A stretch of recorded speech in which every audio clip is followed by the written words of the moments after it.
সঙ্গে পিঠ লাগাতে দেরি হয়, ঘুম আসতে দেরি হয় না। তোমার ব্যাংক ব্যালেন্সের হিসাব নাই, চতুর্দিকে সিকিউরিটি, এত গার্ড, এরপরও ঘুমের ট্যাবলেট ছাড়া তোমার ঘুম আসে না। কথা কোন নাকি ঠিক কিনা? কারণ তোমার টাকাটা হারাম, তোমার চেয়ারটাও হারাম, এজন্য হারামে কোনো আরাম নাই। কথা কোন নাকি? আল্লাহ পাক বলেন ফাইন্না লাহু মাঈশাতান দানকা, ওদের জীবনকে আমি আল্লাহ এত সংকীর্ণ করে দেই ৫৫,০০০ বর্গ মাইলেও তাদের পালানোর জায়গা হয় না। ফাইন্না লাহু মাঈশাতান দানকা, এমন সংকীর্ণ করে দেই, ভারতের মাটিতে গেছে, এখন ভারতও বলতেছে আমরা বেশি দিন রাখতে পারবো না। আরব আমিরাত বলে এখানে আসিয়ান নামাজ চাই, আমেরিকা লন্ডন কই এখানেও আসিস না। আল্লাহ পাক বলেন দঙ্কা আমি এত সংকীর্ণ করে দেই, গোটা পৃথিবীতেও তার জায়গা হবে না। ঠিক না? কষ্ট হয়, একটু চলবে নাকি? থাকবেন তো আপনারা? 1 ঘন্টা থাকবেন? মাশাআল্লাহ। হ্যাঁ, সারা রাত আপনি থাকেন, আমি যাবো ইনশাআল্লাহ। ফাইন্না লাহু মাঈশাতান দানকা ওয়া নাহশুরুহু ইয়াওমাল কিয়ামাতি আমা।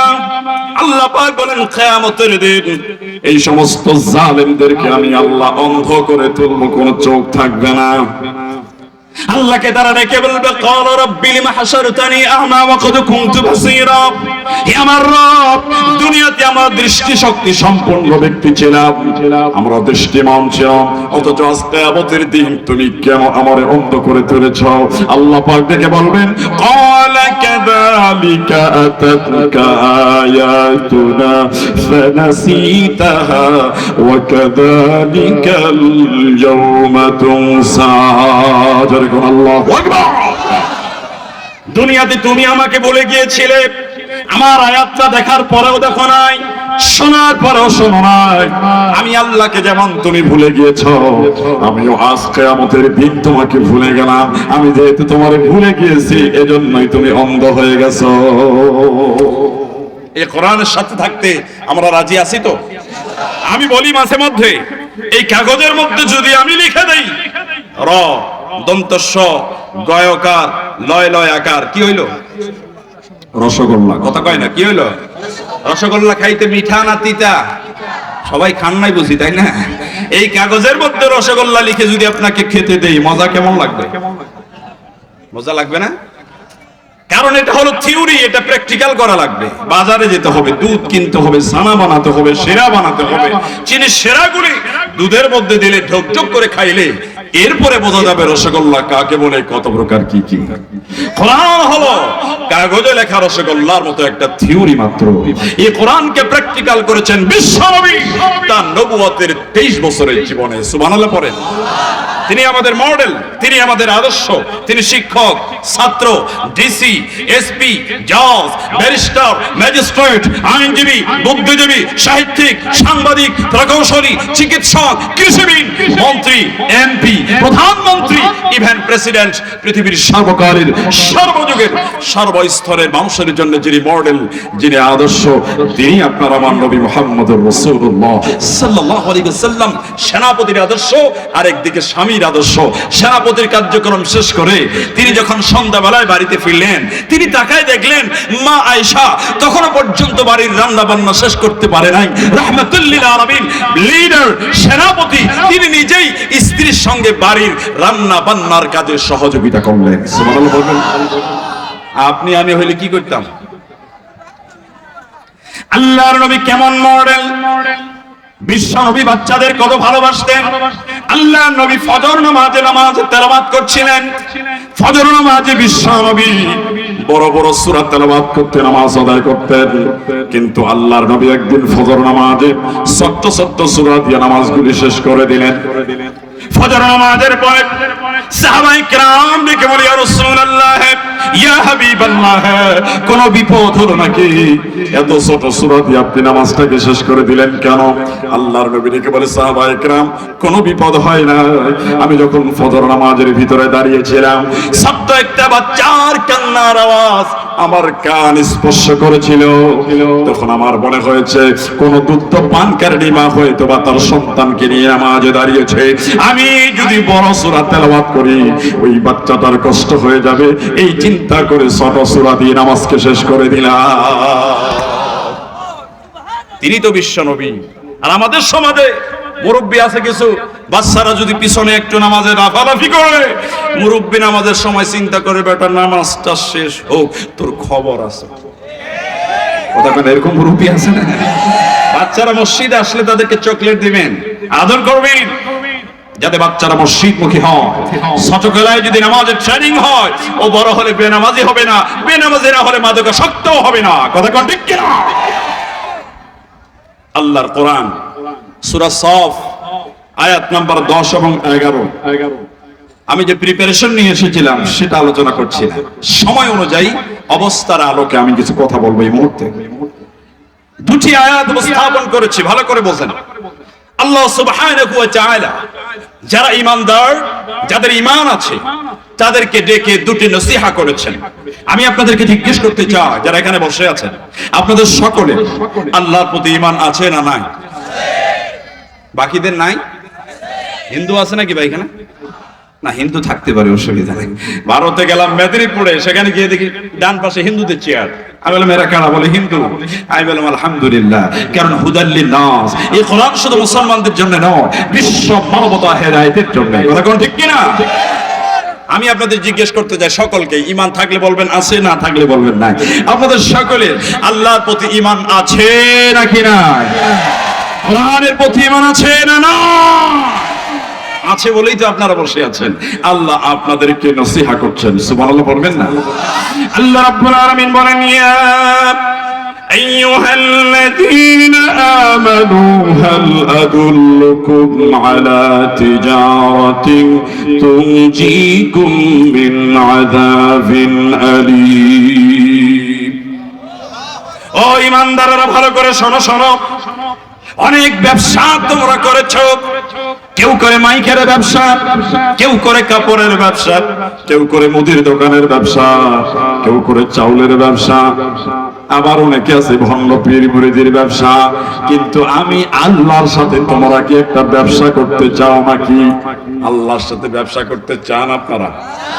কারণ আল্লাহর সাথে ব্যবসা করলে কোনো লস হওয়ার সম্ভাবনা আছে, কোন সিটিং বাজি হওয়ার সম্ভাবনা আছে। আল্লাহ পাক বলেন, আমার সাথে যদি ব্যবসা করতে পারো, আমি আল্লাহ তোমাদেরকে ওয়াদা দিলাম, কিয়ামতের দিন জাহান্নামের কঠিন আযাব থেকে তোমাদেরকে মুক্ত করে দেব। জোরে কন্যা সুবহানাল্লাহ। চলেন না এবার যাই, আমরা ব্যবসা করব কার সাথে? জোরে কোন, কার সাথে?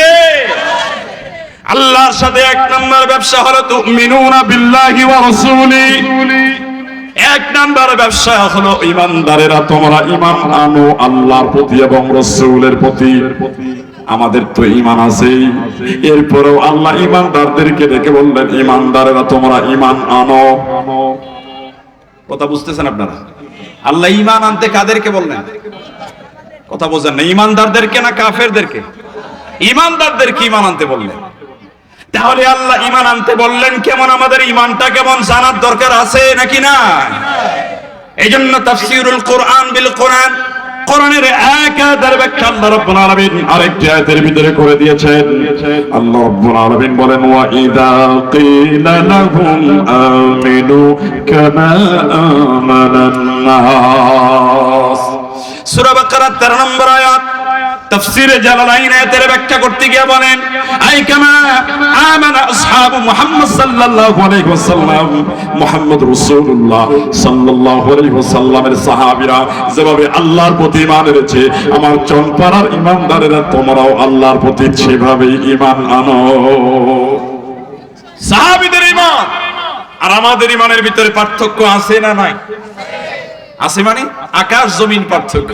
আমরা তো সুবিধাবাদ জিন্দাবাদ, বিপদ আসলেই আস্তে করে লাইন ঘুরায় দেয়, এরকম সুবিধাবাদ আমাদের সমাজে আছে না নাই? বলে হুজুর অবস্থা ভালো না। সাহাবীদের মতো ঈমান আনবেন কেমন? আপনার যদি শরীরে জ্বর হয়, থার্মোমিটার দিয়ে আপনি জ্বর মাপেন কত ডিগ্রি তাপমাত্রা আপনার শরীরের মধ্যে আছে, আপনার ঈমানটা কি পরিমাণ আছে একটা মাত্র হাদিস আমি তেলাওয়াত করেছি, ওই হাদিসটা যদি আপনাকে আমি শোনাই দেই, হাদিসের থার্মোমিটার দিয়ে আপনি টের পাবেন আপনার ঈমানটা কি পরিমাণ আছে। দেব এই হাদিসটা এবার দিব আপনাদেরকে।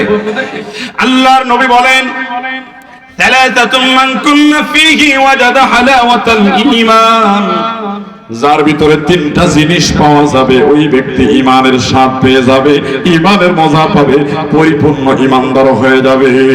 জোরে কোন কয়টা? সবাই বলতে হবে কয়টা?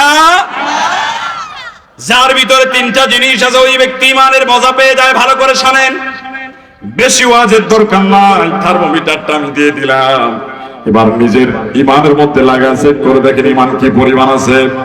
আল্লাহর নবী বলেন, এক নাম্বার, আইয়াকুনাল্লাহু ওয়া রাসূলুহু আহাব্বা ইলাইহি মিম্মা সিওয়াহুমা, ওই ব্যক্তি ঈমানের মজা পেয়ে যায়, ওই ব্যক্তি ঈমানের স্বাদ পেয়ে যায় যেই ব্যক্তির অন্তরের ভিতরে এই দুনিয়ার সব কিছুর চাইতে আল্লাহ এবং তার রাসূলের ভালোবাসা বেশি হয়ে যায়। নিজের বিবেককে প্রশ্ন করে দেখেন, আপনার সন্তান, আপনার স্ত্রী, আপনার সম্পদ, আপনার চেয়ার, আপনার পাওয়ার, আপনার প্রতিশোধ, সবকিছুর চাইতে আল্লাহর নবীকে আপনি যদি বেশি ভালোবাসতে না পারেন, এখনো পর্যন্ত আপনি ঈমানদার হতে পারেন নাই। আল্লাহর নবীর ভালোবাসা কাকে বলে শোনেন। উহুদের যুদ্ধ শুরু হয়ে যাবে, সাহাবায়ে কিরাম উহুদের যুদ্ধের জন্য প্রস্তুতি নিচ্ছিলেন। বিশ্বনবী বসে আছেন, একজন মহিলা 6 মাসের একটা বাচ্চা নিয়ে রাসূলের সামনে হাজির হয়ে গেছে। আল্লাহর নবীকে দেখে বলে, ইয়া রাসূলুল্লাহ, আমি বিধবা, আমার স্বামী নাই, আমার কোনো বড় ছেলে নাই, আপনি জিহাদের ময়দানে যাবেন, আমার বাড়ির কেউ যাবে না, আমি এটা মানতে পারি না। আমার একটা 6 মাসের বাচ্চা আছে, এই বাচ্চাটাকে আপনার হাতে তুলে দিলাম, আমার 6 মাসের বাচ্চাকে সঙ্গে করে নিয়ে আপনি জিহাদের ময়দানে চলে যান। আল্লাহর নবী ডেকে বলে, মহিলারে, 6 মাসের বাচ্চা জিহাদের ময়দানে কি করবে? জিহাদের ময়দানে সে কি জিহাদ করতে পারে নাকি রে মহিলা? ওই মহিলা দেখে বলি, ইয়া রাসূলুল্লাহ, ইয়া হাবিবাল্লাহ, আমিও জানি আমার 6 মাসের বাচ্চারা জিহাদের ময়দানে জিহাদ করতে পারবে না, কিন্তু আপনি যখন জিহাদের ময়দানে যাবেন, কাফের মুশরিকেরা আপনার দিকে বৃষ্টির মতো করে তীর নিক্ষেপ করতে থাকবে। কাফেরদের তীরগুলি আপনার সাহাবীরা ঢাল দিয়ে আটকাতে থাকবে, আটকাতে আটকাতে আটকাতে আটকাতে সব ঢালগুলো যদি ভেঙে চুরমার হয়ে যায়, তীর আটকানোর মতো আর যদি কোনো ঢাল না থাকে, আমার সন্তানটাকে কাফেরদের তীরের সামনে আপনি দাঁড় করিয়ে দেবেন, কাফেরদের তীর দিয়া আমার সন্তানের বুকটা ঝাঁঝা হয়ে যাবে, তার কলিজা চিরে ছিন্ন ভিন্ন হয়ে যাবে, এরপরেও আমি মহিলা বিন্দু মাত্র কষ্ট পাবো না। আল্লাহর নবী যদি সুস্থ থাকে, ভালো থাকে, এটা শোনার পরে আমার কলিজা ঠান্ডা হয়ে যাবে। لا يؤمن أحدكم حتى أكون أحب إليه من والده وولده والناس أجمعين. I become more favorite to you than your parents, children and all the people of this world. যতক্ষণ পর্যন্ত তুমি তোমার পিতামাতা, তোমার সন্তান সম্পত্তি আর দুনিয়ার সবকিছুর চাইতে আল্লাহর নবীকে ভালোবাসতে পারবে না, ততক্ষণ পর্যন্ত তুমি ঈমানদার হতে পারবে না। বাংলাদেশে যখন পৃথিবী বিশ্বকাপ ফুটবল খেলা হয়, তখন দেখবেন অনেকের বাড়ির সামনে আর্জেন্টিনার পতাকা দেখা যায়, আছে না নাই? অনেকের বাড়ির সামনে ব্রাজিলের পতাকা দেখা যায়, অনেকের গায়ের মধ্যে মেসির গেঞ্জি দেখা যায়, মেসির গেঞ্জি পইরা সামনে আর্জেন্টিনার পতাকা টানাই আসে, প্রমাণ করে আমি আর্জেন্টিনার ভক্ত। কথা কয় না কেন? রোনালদোর মতো স্টাইল করে চুল কাটে, এরকম পাবলিক আছে না? বাংলাদেশে যত সেলুন আছে, সেলুনের মধ্যে ঢুকবেন, দেখবেন ভিতরে বড় বড় ছবি টানায় রাখছে, আছে না নাই? এগুলি কাদের ছবি? হুজুরদের, খেলোয়াড়দের ছবি, হলিউড, বলিউড, ঢালিউড নায়কদের ছবি। মানে ওখানে ঢোকো আর তার মতো স্টাইল করে চুল কাটো। একটা সেলুন আমি খুঁজে পেলাম না সারা বাংলাদেশে যেই সেলুনের সামনে লেখা আছে এই সেলুনের মধ্যে ঢুকলে পড়ে রাসূলের সুন্নাহ অনুযায়ী চুল কাটা হয়, এরকম সেলুন বাংলাদেশে না থাকলেও আপনাদের এলাকায় তো আছে, এখানেও না।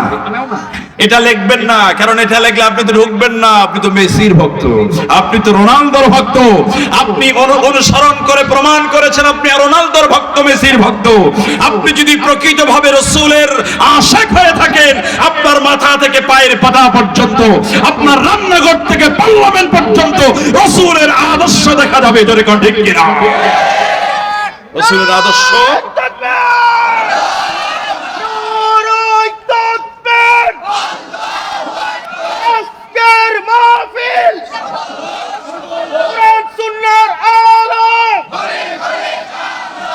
বিশ্বের মুসলিম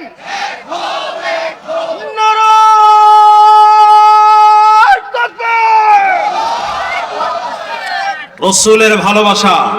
তোমার নেতার নামে কিছু বললে তোমার গায়ে আগুন জ্বলে যায়, অথচ বিশ্ব নেতা রাসূলের নামে কিছু বললে তোমার কিছুই হয় না। তুমি আসলে ভণ্ড আশিক রাসূল, কথা কোন ঠিক কিনা? রাসূলের আশিকদের উপরে যদি নির্যাতন আসে, আপনাকে প্রতিবাদ করতে হবে, তার পক্ষে বিপক্ষে কথা বলতে হবে, কথা কোন নাকি ঠিক কিনা? আজকে চট্টগ্রামে আমরা দেখেছি আইনজীবী সাইফুলকে যেভাবে জবাই করে হত্যা করা হয়েছে, এরপরও এদেশের কিছু আলেম আছে এরা এখনো পর্যন্ত প্রতিবাদ করে না, ঠিক কিনা? অনেক মুসলমান আছে এরা প্রতিবাদ করছে না।